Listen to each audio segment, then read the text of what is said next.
Today, we're going to be talking about mixing your beats to sound its best. Recently, I put up a post on my Instagram requesting to my audience that I would love to mix one person beats for free, but at the end of the day, I ended up picking 3 people and I got to do a mix for free. Luckily, I was able to get 2 of them to send their files. I was not able to hear from the 3rd person. So today, I'm going to be mixing one of my followers' beats on Instagram. Let's dive into FL Studio and I'll show you how I mix my beats. The first step in mixing your beats is organizing the files. As non-important as it sounds, to some people, it is a very important step and the first step to ensuring you have a good mix. When your files are organized, your stems are well labeled, your track outs are well labeled, it gives the engineer a good head start to just dive in and start work immediately. He knows what is what, he knows what sound is this. He's able to differentiate just with his eyes what are the different sounds you send to him. So behind camera, I've gone ahead to label the files. I'm on FL Studio. I also go ahead and arrange his files on my mixer track.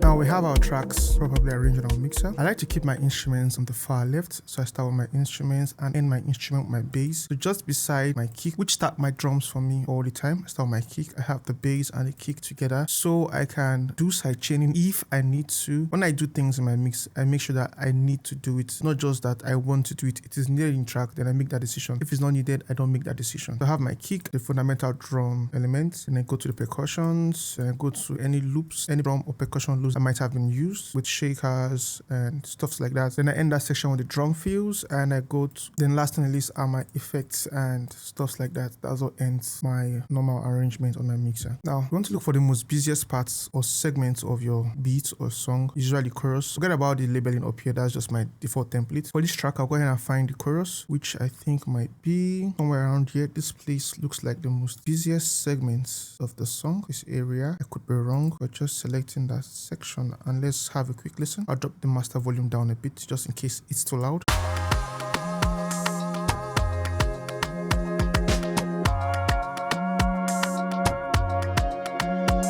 So I was correct. That's the most busiest section. Big shout out to Lil Keith for sending his beats. Now the next step I like to do is for my headphones, if I'm using headphones, I take my volume knob down, at least down to like let's say this is 50. Take it down to like 30%. I mix on 30% volume max. So normally my volume on the average is 50% on the average. It can be more than that, but for my average listening volume for my headset via my sound card is 50%. So right now, I can see on the screen, I'm on 30%, like I see on the screen. Once I'm done, I bring it up to 50% to listen and make sure there's no distortion. So I take that to 30%, somewhere just around there. Looking at the clock, that's like your 10 o'clock, 11 o'clock, something like that, somewhere around there. Now I start with my drums all the time when mixing, so we're going to start with the kick. I solo the kick and I listen.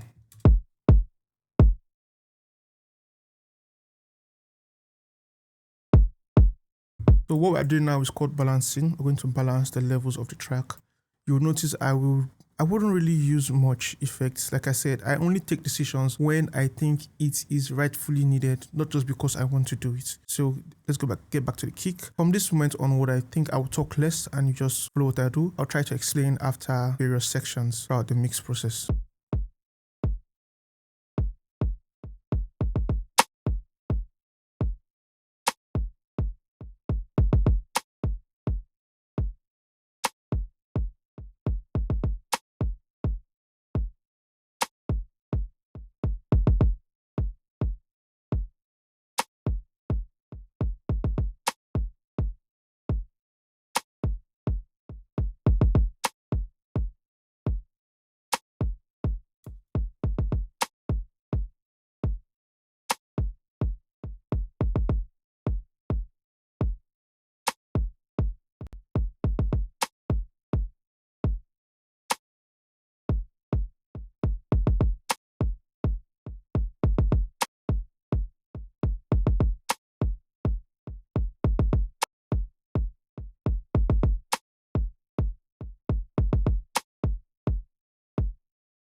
So for the kick, I noticed that we have lots of dynamics towards the end of every 4 bars, if I'm not mistaken. I think he like layered the kick for this section. So I'm using my compressor to maintain a steady volume and signal for that particular sound, which is the kick. I'm not a numbers guy for music. Try to trust my ears, but for you that have not trained your ears to that level yet, I am using my threshold at -15. I don't want to compress the kick entirely. I just want to target that last part that he layered the kick and it became a bit louder. I don't want it to be irritating to the ears when I listen to the track. So I have it at -15. My ratio is at 3.45 to 1.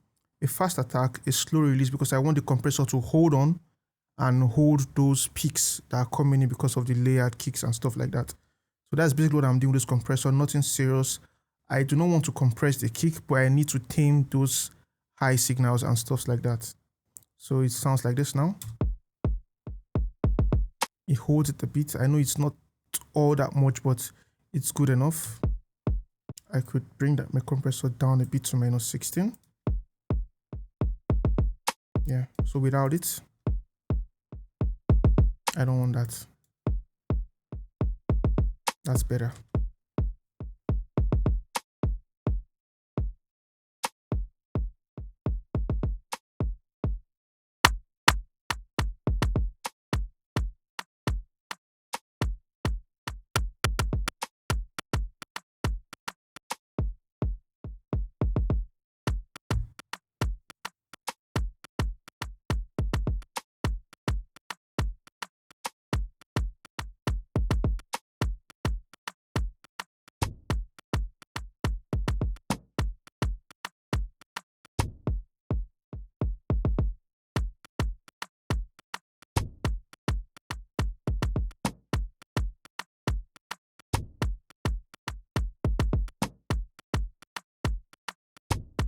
For the bongo, I'm hearing two different sounds coming through there.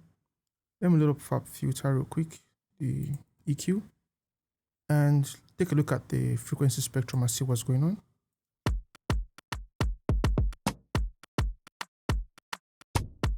We have two different sounds. One is somewhere around, this is 200 hertz, and we have another one somewhere around 80 to 85.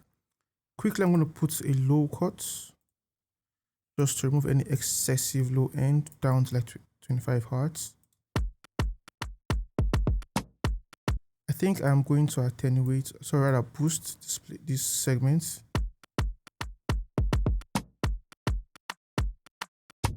Just so that it's more pronounced in the whole mix, because it's like a lot of things happening and I want this particular sound to be audible enough.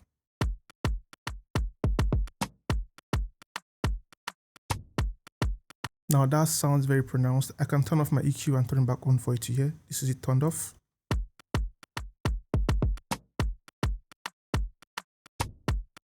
It's almost hiding the mix. Now with it turned on,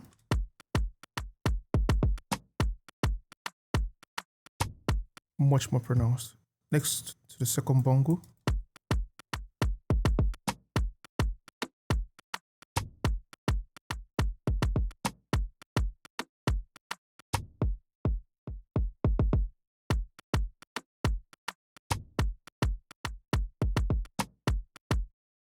Next the percussion loop. I think I forgot to mention, out of the box, this mix was sounding really clean. Big kudos to you, Lil Keats. This mix was sounding very clean, to be honest with you. I really enjoyed listening to it and instantly I was ready to mix this beat.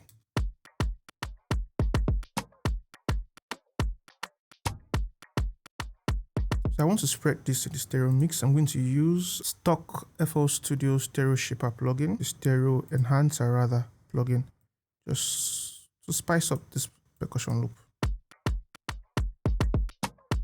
That sounds more better, much more better.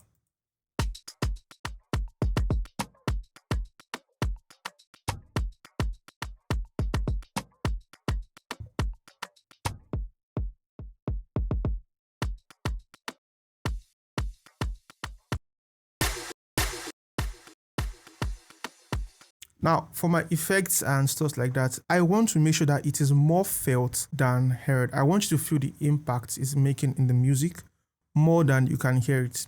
Now, it's not that you won't hear the effects, but you will feel it more than you can actually hear its presence in the mix. It's going to be very present in the mix, but like I said, you will feel it more than you can hear it.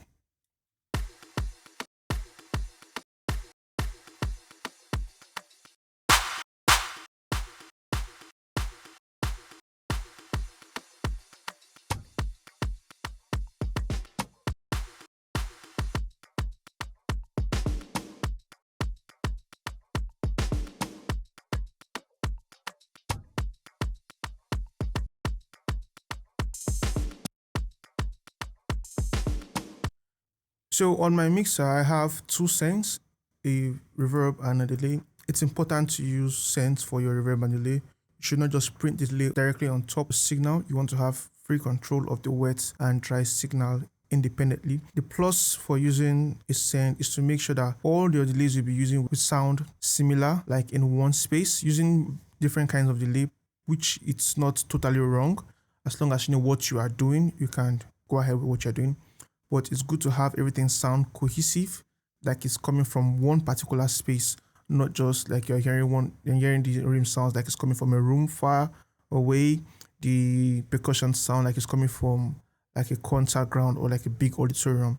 So that's why we have our sends, and we use the send to affect our various sound with reverbs and delay. So I'm going to be sending the hi-hat into the reverb just a little. I don't want to do it so much because by the time I have this mix brought up at the end of the day, it becomes too much.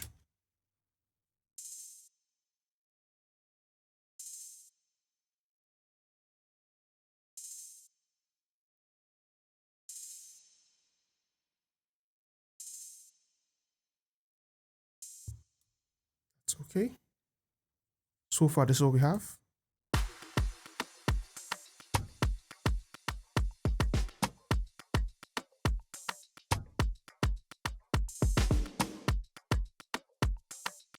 Now, because of this style of beat or music, I'm going to have a drum bus. So I'm going to go to a separate channel or a separate track titled this drum bus. And everything I'm showing you is exactly what I do. I'm not doing anything special because this is a video or because this is on YouTube. No, no, no. This is exactly the same steps I take when mixing my beats. I arrange my files, I label my files. That's just my person. So when an engineer gets my file, I'm sure he's always happy with the folder, well labeled, well arranged, and ready to go. Then I'm going to send all my drums, excluding the effects and the slams and stuff like that, up to the shakers. I'm going to do what is called parallel processing. I'm going to come right here, right click, and route to this track, not route to this track only, but route to this track. So we have two signals going in the whole chain. We have signals going to the drum bus, then from the drum bus to the master channel. Plus we have signals going from the individual channels into the master channel. So for now, turn this drum bus off and leave it as it is. Just leave it like that. It's turned off and locked. So let's move it over to the instruments. Still looping the chorus. Let's have a listen. We'll start with this. Bring down the volume. There's reverb on it already, but I want it to sound like it's in the same space. I'm going to add. There's reverb already on this track, but I want it to sound like we are playing in the same space. So I'm going to add a little of my own reverb. So I'm going to send it to the reverb send channel.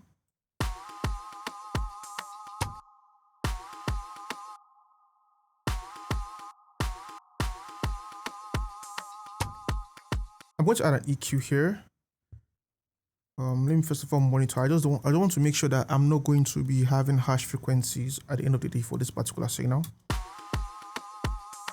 Just something simple. I'm going to use the dynamic properties of this EQ. Nothing dreadful, nothing dreadful. Just to tame it, that's all.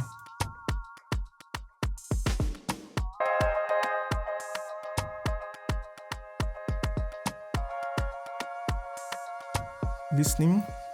Constantly listening. Constantly listening. EQ.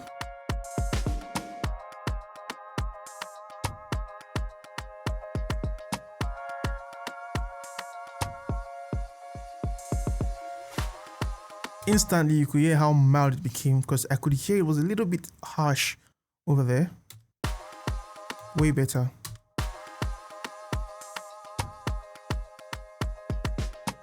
Just so that it doesn't sound too dull, I'll take it back a bit. Then just for safe practices, just cut out the low end just in case. Go to the reverse keys.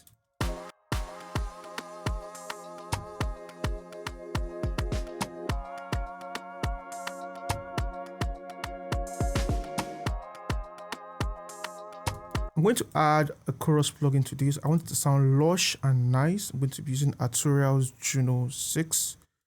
Then just take it up a bit. Chorus Juno 6. Then I'm going to add a wider plugin and just widen that reverse sound a bit. I want it to be full in this entire mix.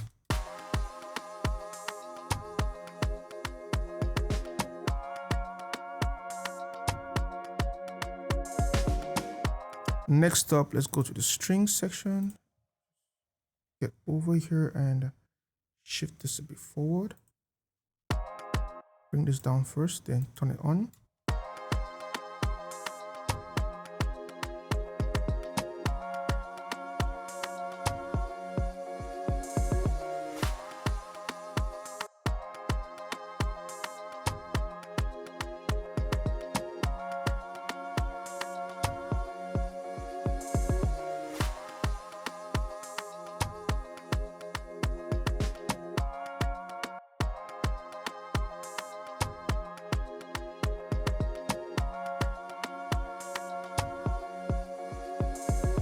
So these steps I'm taking, I'm just protecting the high end of the entire mix so that we don't have it excessively bright and harsh. I'm targeting 4 kilohertz, targeting 6 kilohertz, somewhere around there just to avoid harshness.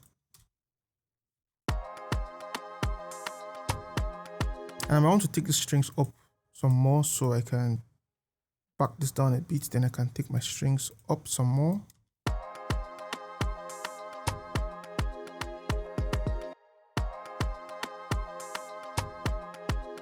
The cello bass.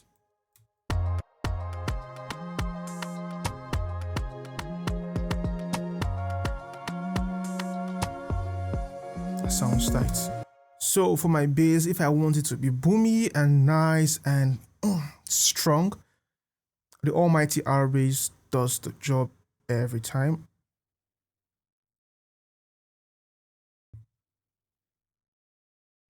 R bass is my go-to plugin for some thick bass.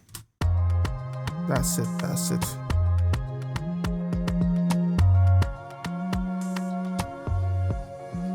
If I turn it off, nah. Can go ahead and write my volume down a bit. Don't forget, until this mix is done, everything is still bound to change. Trust your ears.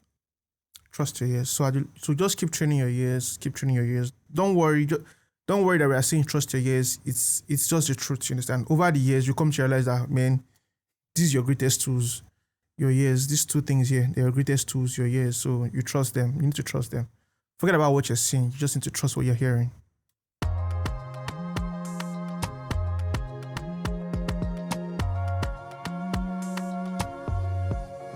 Okay, we have some reverse synth here. Let's get to that.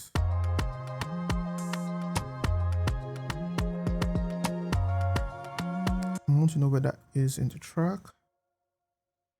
Reverse synth, okay.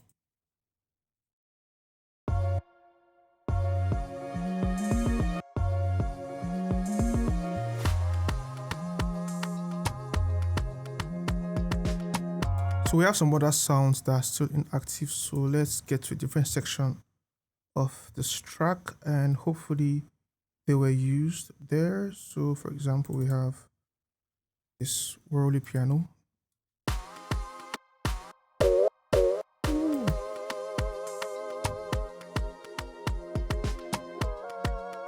Nice, you already panned them, so I think I can leave it like that. Some reverb.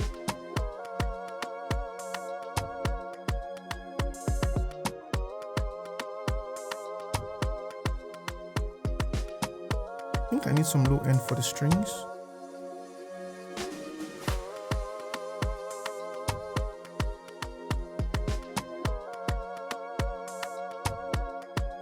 Some healthy 300 or 200 hertz.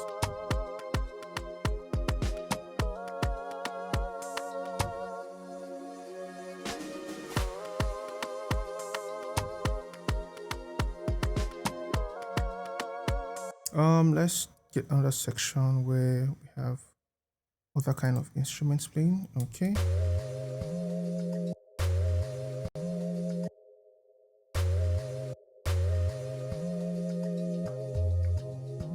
Let me get this volume up a bit. Okay.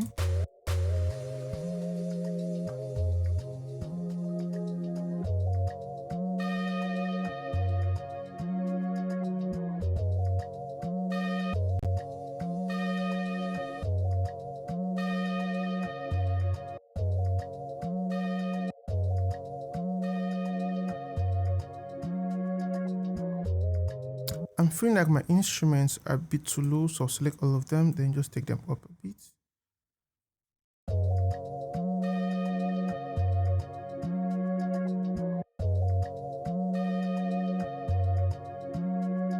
The bells.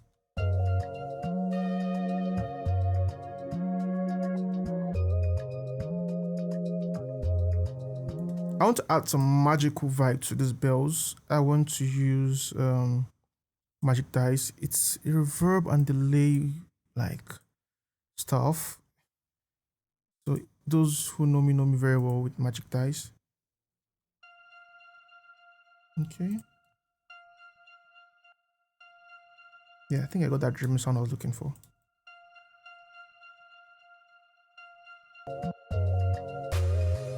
Yeah, I got that magic vibe I was looking for. So this is just a voice tag. Just voice tag, drop it anywhere. Please and please and please, when you're mixing your beats to put online, can you go easy with your voice tag? I know you're trying to protect your beat and stuff. Go easy with it. Like sometimes during my live stream on Sunday night, 9 p.m. West African time, where we do hang around and listen to your beats and vibe and give critiques and stuff like that. Yeah. I hear people's beats and the tag it's just in front of the whole thing. I'm like, easy, bro. Take it easy. Yeah, that's just on a lighter note, but yeah, you want your tag just nice and cool, and there should be your tag should be part of the music. I've had someone once told me that, yo, bro, why do you take your tag off what you sent to me? I'm like, oh, you bought so license, so that comes without the tag if you want it. I was like, no, put it back in. It's part of the sound. It's part of the music. I'm like, oh, okay. So I mean, that's how important your tag is. It could become part of the music, just like that. For Lil Keats, I went ahead and made a tag for him. I heard his tag, it sounded a little bit robotic. So Lil Keats' tag went from this. Yeah, that was his initial tag before. So it went from that to this. Yo, Lil Keats. That's his new tag. Congratulations on your new tag. It's a surprise to him, so yeah. Congratulations, Lil Keats. That's his new tag. So let's have a listen in context with the whole track.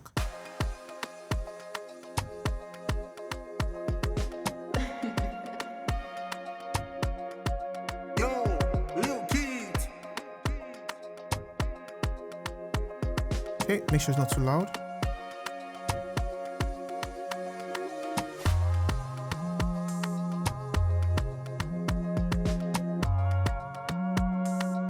We're left with one sound that's yet to be leveled. Can I find that sound? That's on track 21. Probably might have deleted that. Okay, we have it here. So come to the playlist and select in playlist. Oh, it's no longer on the playlist. I think I deleted that. It's also a random file. So delete that. All right. So we're looking sharp now.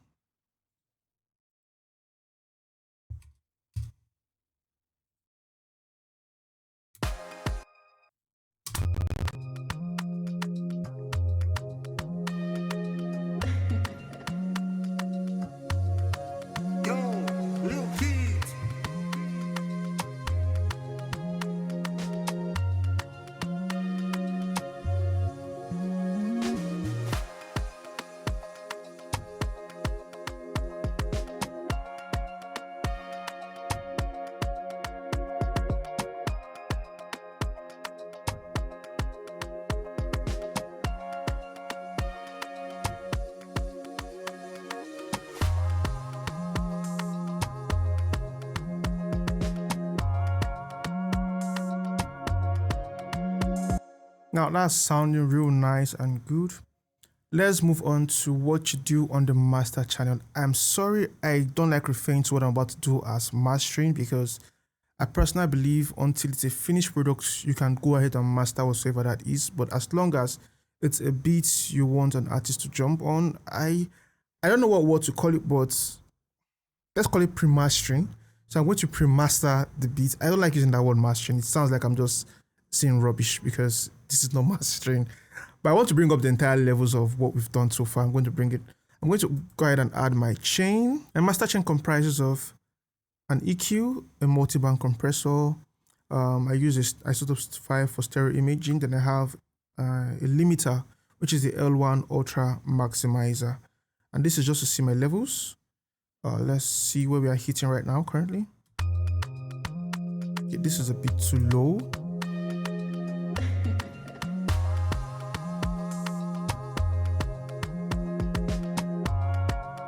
Now I'm going to select the whole of the track and bring it up some decibels up.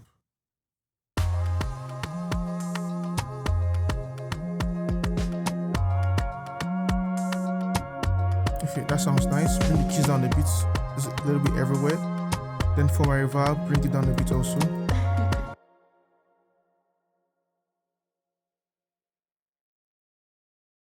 Why I'm dropping my reverb is because by the time I take all this up on the master channel, the reverb can get too loud.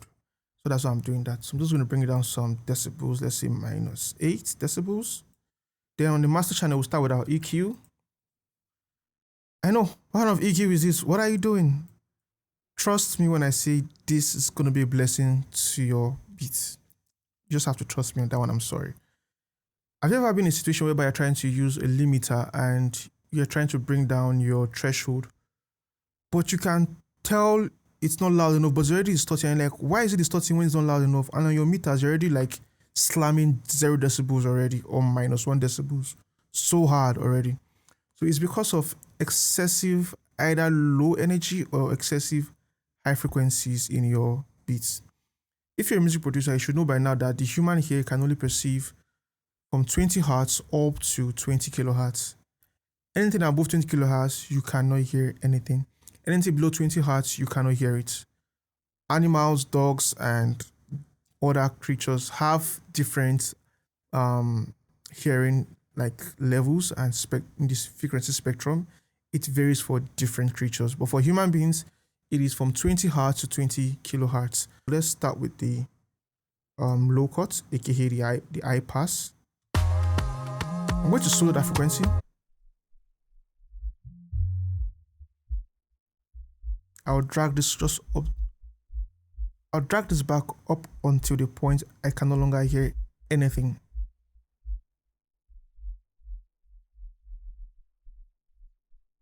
Now, to be honest, it's somewhere here. I'm just want to be very honest with you and candid. It's somewhere at 34, but like I said, the human ears can hear from 20 to 20,000 hertz. That is 20 kilohertz. Now, I'm also concerned about the speakers we have in our spaces. Different speakers have different frequency range. Some go as low as, let's say, 20, possibly. Many speakers can produce only from 30 hertz to 20 kilohertz or somewhere around that range. Some speakers can only produce from 40 to stuff like that. So every speaker has this different range. So I'm concerned about when they're playing this in any kind of venues or even in the clubs, the subwoofer, how it's going to reproduce this particular sound. So I'm going to bring this down to around 26, 25. That's about my personal sweet spot, 26, 25. So I'll do 26 or 27. Now you can see this excessive low energy here. Yes, that's what we are getting rid of. We don't want this. We don't want this part. We don't want it. Now for the high end, I'll just take it up to 21, 20. Just leave that one like that. If I turn this off and turn it on, you should be able to hear the difference it does to the beat.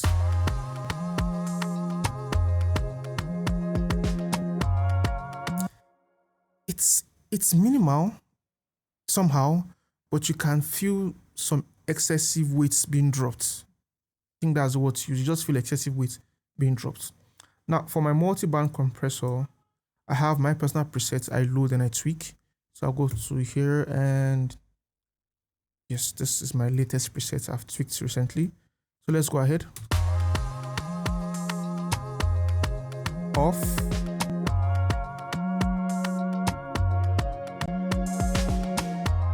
So what this is basically doing is stemming the lows, opening the mid region, the low mids precisely, and adding shine and brightness to the entire mix in general.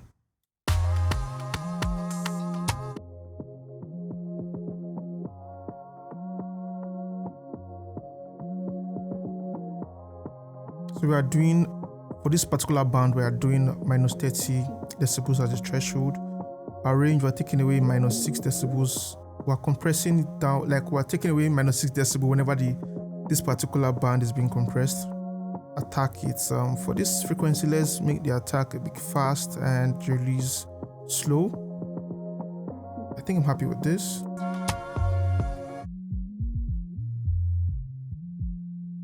I want this attack to be fast and release fast a bit to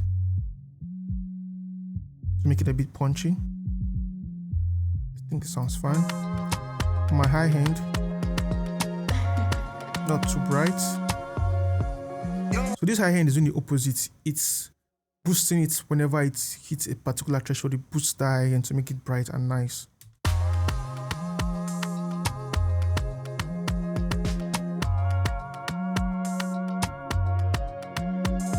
Off.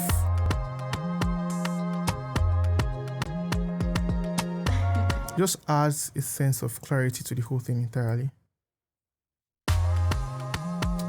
Next we have isotope 5. I use this basically for just stereo image, that's all. So come here, select this, turn it on, and enable sterilize. I solo the low end, adjust to taste, then bring this down. I'm making this mono in the entire mix, the low end. So generally you want your low end to stick to the middle, your kick, your bass and other stuff. So you don't want to really pan them. Then you can have other band, the different other bands, your low, mid, and the high. You can put them to different sweet spots. It depends on what you're going for. But personally, I put my band 1, which is my low. I bring it down a bit, just minus 50 or minus 40%, somewhere around there. Again, I'm not a numbers guy. I'm not a numbers guy. I try to trust my ears always. The low mid. I want to spread this. Ooh, that's nice. I need just adjust. Nice. I can I just put it anywhere, to be honest. Off. You can definitely tell the difference. On. Just encapsulates you. Now, lastly on the chain is our limiter, and this is the last thing I have on my chain. So for my output ceiling, I like to set it to -1. That's just me, all the time -1. I like to give that extra 1 decibel of headroom just in case. Now, mind you, I've not touched my output volume of my audio interface. I've maintained that 30%-ish. That's from your 10 o'clock to 11 o'clock kind of level. I've maintained that ever since. And we're going to bring the threshold down just to where it's loud enough, smacks enough, sounds good, but it's not distorting and it's not close to distorting.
can see my levels were just smacking -1 there. We have 1 decibel of headroom just for security sake.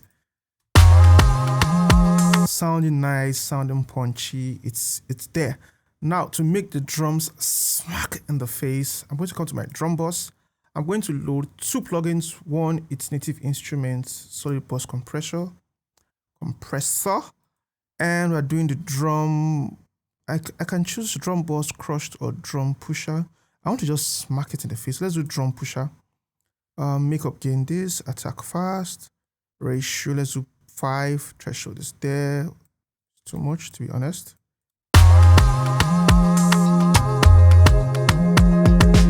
Why am I really slow? Just only holding down there. Next, yeah, I know you can't hear anything. Yeah, this one I just go with vibe for this one. I'm going to load sound toys decapitator, right? Yes, I want to smash that drum. I just want to smash it. I can go to presets. Drum fattener, massive crunch. Let's do high creeps mix. Let's drive it. White mix. Okay. So because I'm parallel processing, I'm just going to leave it here. Or I can just take it. I want that grit. I just want that grit. So no high cuts. Let's do low cuts. So I already low cut into where? Let's do low cuts up to like 100 or 200 hertz, somewhere there. Bright, I only turn to be bright, obviously.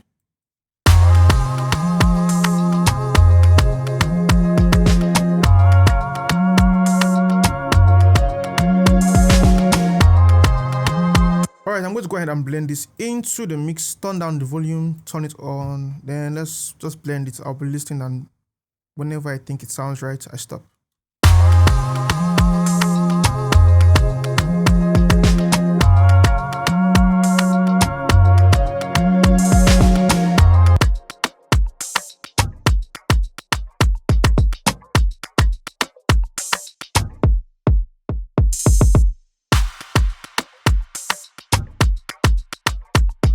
Just want to add that extra energy to this.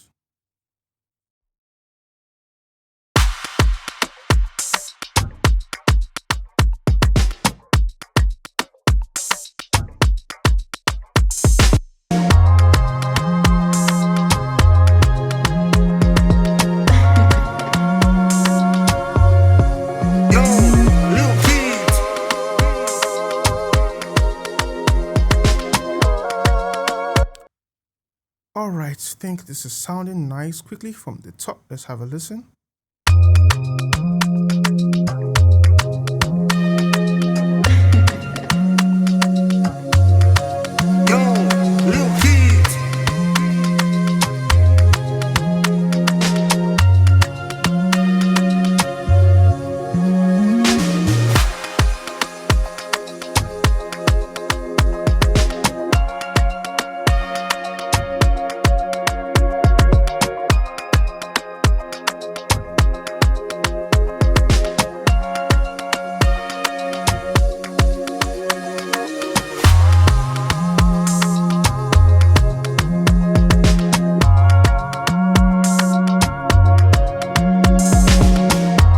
So listening, I discovered I want the kick to be a bit bright, so I've just done a high shove, just plus 2 decibels, could be more if I want to. I want that kick to cut in the mix very, very well.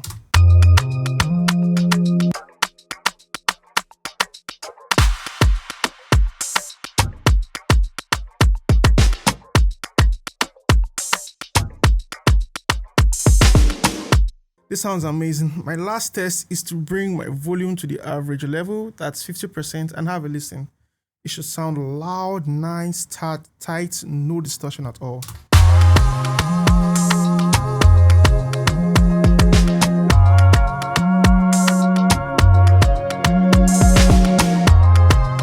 Alright, this mix is sounding superb, great, amazing. So yeah, That's how you mix Afrobeats in FL Studio in 2024. Make sure it sounds nice, loud, and very clean to your listeners' ears, and hopefully the artist is going to buy your beats. A big shout out to Lil Keys for sending his beats over. I'm also going to mix the other beats that was sent for the free mix. It might not be on video, but yeah, you have this one to reference and learn from. So big shout out to you guys for staying through the video. Don't forget to hit that subscribe button. Don't forget to give this video a like and leave a comment down below on what you think about this video. Did you learn something? Is there something you also want to learn in future videos? Big shout out to you guys. Thank you very much, and I'll see you guys in another video. Bye.